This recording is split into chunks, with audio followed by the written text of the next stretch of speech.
Hi hello అండి. నేను మీ సుధను. నేను బాగున్నాను. మీరంతా స్వామి అమ్మవార్ల కరుణా కటాక్షాలతో నిండుగా మెండుగా ఉండాలని మనస్ఫూర్తిగా కోరుకుంటుంది మీ సుధామూరంపుడి. ఈరోజు శ్రావణ మాసం 3వ శుక్రవారానికి వచ్చేసాం కదండి. ఆ అమ్మవారిని నేను ఏ విధంగా పూజ చేసుకున్నాను, అలాగే పంచదీపారాధన, అష్టదీపారాధన ఏ విధంగా చేసుకున్నాను అనేది షేర్ చేయబోతున్నాను. ముందుగా మనము శుక్రవారం ఎంతో విశేషంగా పూజ చేసుకుంటూ ఉంటాం కదండి. ప్రతి ఒక్కరికి ఆడవారికి ఒక పండగ వాతావరణమేనండి శుక్రవారం వస్తే. వారంలోని ప్రతిరోజు మతపరంగా ప్రత్యేకమైన ప్రాముఖ్యత ఉందండి. అంటే ప్రతిరోజు ఏదో ఒక దేవతకు అంకితం చేసి మనం పూజ చేస్తూ ఉంటాం కదా. శుక్రవారం లక్ష్మీదేవిని పూజించడం శుభప్రదంగా పరిగణిస్తామండి. ఒక వ్యక్తి ఆర్థిక సమస్యలతో పోరాడుతున్నట్లయితే అతను లేక ఆమె శుక్రవారం నాడు ఉపవాసం ఉండి ఆచారాల ప్రకారం లక్ష్మీదేవిని పూజిస్తే ఆ తల్లి కరుణిస్తుందటండి. లక్ష్మీదేవి సంపద దేవతగా పరిగణించబడుతుంది. ఆమె తన భక్తుని పట్ల సంతోషిస్తే లక్ష్మీదేవి అతని జీవితాన్ని సంపద శ్రేయస్సుతో నింపుతుందటండి.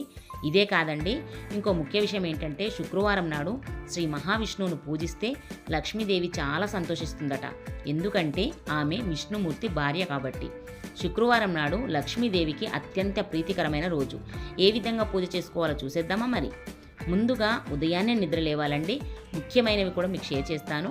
శుక్రవారం నాడు చేసే ముఖ్యమైన పనులు కూడా ముఖ్యమైనది మొదటిది ఉదయాన్నే నిద్ర లేవడం అండి. ఇల్లంతా శుభ్రపరచుకోవడం, ఆవు పేడతో కలాపు చల్లుకొని ముగ్గులు పెట్టుకోవడం. అలాగనే అంటే మనం వీధి గుమ్మం దగ్గర ఆవు పేడతో కలాపు చల్లుకొని ముగ్గులు పెట్టుకోవడం. ఆ తర్వాత మన పూజా మందిరంలో కూడా మనము అందమైన ముగ్గులు వేసుకోవడం అనండి. ఆ తర్వాత గుమ్మాన్ని అందంగా అలంకరించుకొని పసుపు కుంకుమలు అలంకరించుకొని బియ్యం పిండి ముగ్గు వేసుకొని ఇలా దీపారాధన చేసుకోవడం. ఇక్కడ నేను పూజ అనంతరం కాదండి, పూజ ముందు నేను దీపారాధన చేసుకుంటాను తులసి కోట దగ్గర. తులసి అమ్మలో అంటే తులసి కోట ఆరాధన చేసిన తర్వాత నేను పూజ అనేది స్టార్ట్ చేస్తానండి. ఎప్పుడైనా కూడా మన బృందావనంలో కృష్ణయ్య కూడా ఉన్నాడు కదా, చక్కగా స్వామివారి నామం స్మరిస్తూ అలా పుష్పాలు అక్షంతలు సమర్పించుకుంటున్నాను. దీపం ధూపం నైవేద్యం అండి. తులసి అమ్మవారికి ఎప్పుడు నీళ్లు సమర్పించాలి సమర్పించకూడదు అనేది కూడా నేను ప్రీవియస్ వీడియోలో షేర్ చేస్తున్నాను. ఎవరికైనా హెల్ప్ అవుతుందంటే డిస్క్రిప్షన్లో లింక్ ఇస్తానండి, ఒకసారి చెక్ చేసేయండి. ముఖ్యంగా విధి విధానాలు పాటిస్తూ స్వామి అమ్మవారిని మనము పూజించినట్లయితే ఆ చల్లని తల్లి కరుణా కటాక్షాలు మన మీద ఉంటాయండి తప్పకుండా. అమ్మవారిని పూజించడానికి వెళ్దామా మరి. ముందుగా ఎరుపు రంగు అంటే అమ్మవారికి చాలా ఇష్టం కాబట్టి ఇక్కడ నేను ఎరుపు మందారాలు, అలాగే గులాబీ పూలు, విరజాజులు, మల్లెలు సేకరించుకున్నానండి. అమ్మవారికి అర్చన చేసుకుందామనేసి నేను ఇలా సేకరించుకున్నాను ముందు రోజే. తులసి దళాలు మాత్రం శుక్రవారం కోయకూడదని ప్రీవియస్ వీడియోలో కూడా షేర్ చేస్తున్నానండి. బుధవారం కోసినా పర్లేదండి, గురువారం కూడా కోయకూడదు.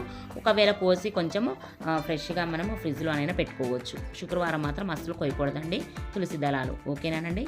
ముఖ్యంగా అమ్మవారిని ఇలా పంచదీపారాలతో ఈరోజు ఆరాధన చేసుకుందామనేసి ఒక రాగి ప్లేట్ కానీ ఇత్తడి ప్లేట్ కానీ ఉంటే పెట్టుకోండి. నా దగ్గర ఇత్తడి ప్లేట్ ఉంది. చక్కగా శుభ్రపరచుకొని గంధం కుంకుమ బొట్లు అలంకరించుకున్నాను. ఆ తర్వాత ఒక తమలపాకు వేసుకొని పసుపు కుంకుమ అక్షంతలు వేసుకొని ఒక ఎరుపు రంగు పుష్పం కూడా సమర్పించాను అమ్మవారికి. నా దగ్గర ఉన్న వెండిది విగ్రహం ఉందండి చిన్నది, అమ్మవారికి గంధం కుంకుమ బొట్లు కూడా సమర్పించి అలా ఏర్పాటు చేసుకున్నానండి. ముఖ్యంగా పూజ గదిలో అమ్మవారికి పసుపు కుంకుమ మాత్రం తప్పకుండా సమర్పించాలండి. నిండుగా ఉండాలి పసుపు కుంకుమ కూడా. ఇంకో విషయం ఏంటంటే రాగి చెంబుతో కూడా నిండుగా నీరు పోసి పసుపు కుంకుమ అక్షంతలు కొంచెం జవ్వాది పౌడర్ పచ్చకర్పూరం వేయాలండి. నేను ప్రతిసారి చెప్తూ ఉంటాను కాబట్టి మీకు ఇక్కడ డైరెక్ట్గా పెట్టేశాను. రాగి చెంబులో ఒక ఫ్లవర్ వేసేసి పెట్టేశాను అనమాట. తప్పకుండా శుక్రవారం ఈశాన్య మూలలో కూడా రాగి చెంబు పెట్టుకోవడానికి ప్రయత్నించండి. ఎందుకంటే అమ్మవారికి ఎంతో ఇష్టము అలాంటి పనులు చేసినట్లయితే. అంటే అమ్మవారికి ఆహ్వానం చెప్పడం కదండి, అమ్మవారికి ఇష్టమైన పనులు చేసినట్లయితే అమ్మవారు చాలా సంతోషిస్తుందట. ఇక్కడ వచ్చేసి పంచదీపారాధనకి 5 దీప కుందులు పెట్టుకున్నానండి. తర్వాత వచ్చేసి అష్టలక్ష్మి కుందిగా ఏర్పాటు చేసుకున్నాను. అష్టలక్ష్మి కుందికి చక్కగా అందంగా పూలను అలంకరించుకున్నానండి. ఎందుకు అందంగా అని అంటున్నానంటే అమ్మవారు అలంకార ప్రియురాలండి. చక్కగా ఎంత అందంగా అలంకరిస్తే అంత సంతోషిస్తుందట. అందుకని చక్కగా అలంకరించుకోండి. పుష్పాలు లేనట్లయితేనండి కొద్దిగా మన ఇంటి చుట్టూతో ఉంటాయి కదండి పుష్పాలు, ఏదైనా సేకరించండి.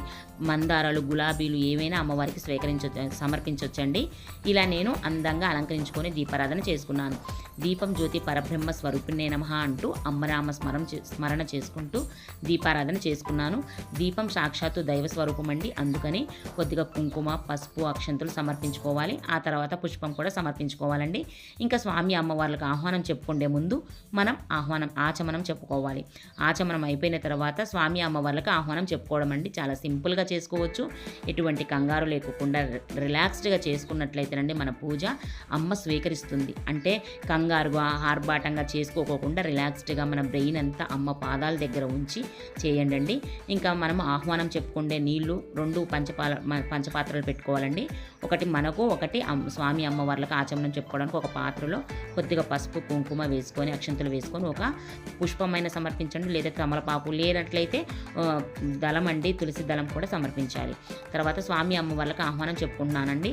తర్వాత ధూపం దీపం సమర్పించుకోవడమేనండి. సింపుల్గా చేసుకోవచ్చు, కానీ అలంకరణ మాత్రం నిండుగా మనం చేసుకోవాలని ఆర్భాటం ఉంటుంది కదండి. ప్రతి ఒక్కరు ఆడవారికి అలంకరణ నిండుగా ఉండాలి. అమ్మవారిని మనం ఆహ్వానించాం కదా, అమ్మవారిని మన ఇంట్లోకి, అమ్మ మన ఎదురుగా కూర్చుంది కదా, ఇంత నిండుగా అలంకరించాలని ఆరాటం ప్రతి ఒక్కరికి ఉంటుంది. ఉన్న దాంట్లోనే చక్కగా అలంకరించుకోండి.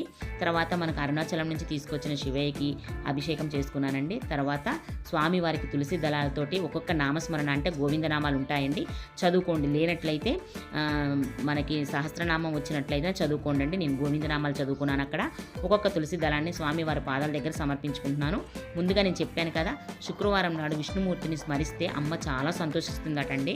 అందుకని స్వామివారిని స్మరించిన తర్వాత అమ్మవారిని అష్టోత్తరం చదువుకుంటున్నాను. విరజాజి పూలతోటి అమ్మవారికి, అంటే సువాసన భరితంగా ఎక్కడైతే ఉంటుందో అమ్మ అక్కడ స్థిరంగా ఉంటుందని చెప్తూ ఉంటాను కదా, అలాగా సువాసన భరితమైన పువ్వులతోటి అమ్మవారికి అర్చన చేసుకున్నాను. ఇంకో విషయం ఏంటంటే, ఎప్పుడు కూడా దుర్గమ్మ నామాలు చదువుతూ ఉంటానండి నేను. దుర్గమ్మ నామాలు రానట్లయితేనండి ఓం ధూమ్ దుర్గాయ నమః, ఓం ధూమ్ దుర్గాయ నమః అనుకుంటూ చదువుకున్న చాలండి. వీలైతే 108 సార్లు చదువుకోవడానికి ప్రయత్నించండి. లేనట్లయితే 11 సార్లైనా చదవండి. ఒకవేళ ఏది అనుకున్నా కూడా తక్షణమే ఆ పని అవుతుందని నమ్మకంతో చదవండి. దుర్గమ్మ నామాలు తప్పకుండా నెరవేరుతాయి. నేను ఉదయాన్నే, ఇంకా సాయంత్రం కదండి గణపతి పూజ చేసేది, సంకష్టహార చతుర్థి, అందుకని స్వామికి నేను ఇక్కడ గరికని సమర్పించుకుంటున్నాను. ఒక్కొక్క గరికని తీసుకొని స్వామివారి పాదాల దగ్గర పెట్టి స్వామివారి అష్టోత్తరమైన చదువుకోవచ్చు, లేకపోతే స్వామివారి నామం చదువుకుంటూ మనము గరికని సమర్పించవచ్చండి. చాలా సింపుల్గా చేసుకోవచ్చు. నియమనిష్టలు మాత్రం పాటిస్తూ ఉపవాసం ఉండి చేసినట్లయితే అమ్మవారు కరుణిస్తుందండి. అలాగే సంకష్టహార చతుర్థి కాబట్టి ఈరోజు స్వామివారికి కూడా ఉపవాసం ఉండి కుడుములు నైవేద్యంగా సమర్పిస్తే చాలా ప్రీతి చెందుతాడండి స్వామి. అందుకని ఎటువంటి పనులు చేసినా ఏ ఆటంకాలు లేకుండా ఆ స్వామి ముందుకు నడిపిస్తాడండి. ఒకవేళ నైవేద్యంగా వచ్చేసి మనము ఈరోజు పాలతో చేసిన పాయసాన్నము, పరమాన్నము ఇలాంటివి పెట్టొచ్చండి. అమ్మవారు చాలా ప్రీతి చెందుతుంది. నీరాజనం వచ్చేసి పచ్చకర్పూరంతో నీరాజనం ఇవ్వడానికి ప్రయత్నించండి. ముఖ్యమైన విషయాలు ఏంటంటే, ఉదయాన్నే నిద్ర లేవడం అండి, ఇల్లంతా శుచి శుభ్రంగా ఉంచుకోవడం, అమ్మ పూజ అనంతరం ఇంట్లో ధూపం వేయడం అస్సలు మర్చిపోవద్దండి. ఇలా చేసినట్లయితే అమ్మ కరుణా కటాక్షాలు నిండుగా మెండుగా మనందరి మీద ఎప్పుడూ ఉంటాయండి. నీరాజనం చూపించాక ఇల్లంతా కూడా ఆ హారతి చూపించండి. మరొక మంచి వీడియోతో మళ్ళీ కలుస్తాను. అంతవరకు సెలవు మరి.